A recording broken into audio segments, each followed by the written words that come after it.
درود بر شما. بامداد دوشنبه 29 تیر 2585 در ایران، هولوش نیم ساعت پیش در تبریز صدای انفجار بوده. در ساعات گذشته 4 تا انفجار پیاپی در تبریز گزارش شده. بعد از ظهر دوشنبه 29 تیر 2585 در ایران به یک منطقه در جنوب غربی تبریز حمله شده، به یک منطقه نظامی. امروز به منطقه سیلوانا در ارومیه حمله شد، یعنی هم آذربایجان شرقی آمریکا حمله کرد، هم آذربایجان غربی. بامداد چهارشنبه 31 تیر 2585 در ایران، تبریز امشب صدای بمباران‌های شدیدی اومده. این چندمین باره که مراکز نظامی در تبریز بمباران میشه.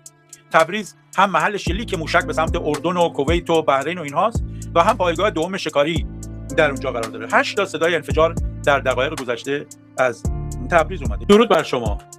بامداد یکشنبه 28 تیر 2585 در ایران به یزد هم گفتن حمله شده. من متوجه نشدم که به کجا بوده، در یزد و چه هدفی بوده. گزارش شده اون موضعی که در تبریز دیروز بمباران شد پدافند بوده. یه ستوان ارتش هم اونجا کشته شده.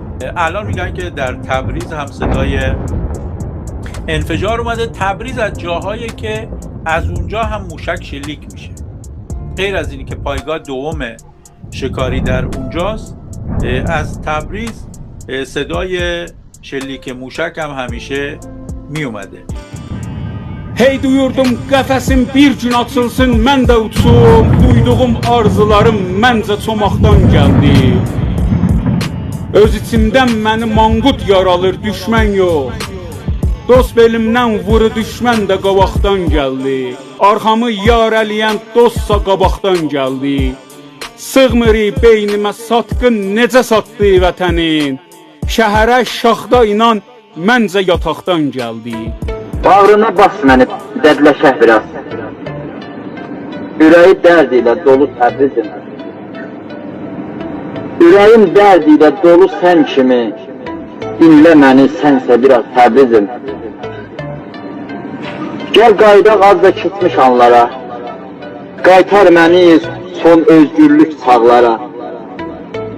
Sinət üstə nahaq axan qanlara. Danış mənlə dincəl biraz Təbrizim. Ağlat məni, boşalt biraz Təbrizim. Kimə ələ verdi səni yıxmağa? Təmiz qanın araz kimi axmağa. Gülə-gülə durub sənə baxmağa. Danış mənlə dincəl biraz Təbrizim. Ağlat məni, boşalt biraz Təbrizim. At oynatdı sinən üstə kim denə. Özün boyda dək yaşasın sinəndə. Axır qanı, yaraların indi də. Danış mənlə, dincəl biraz Təbrizim. Ağlat məni, boşalt biraz Təbrizim. Qucaq-qucaq kitabların yığdılar.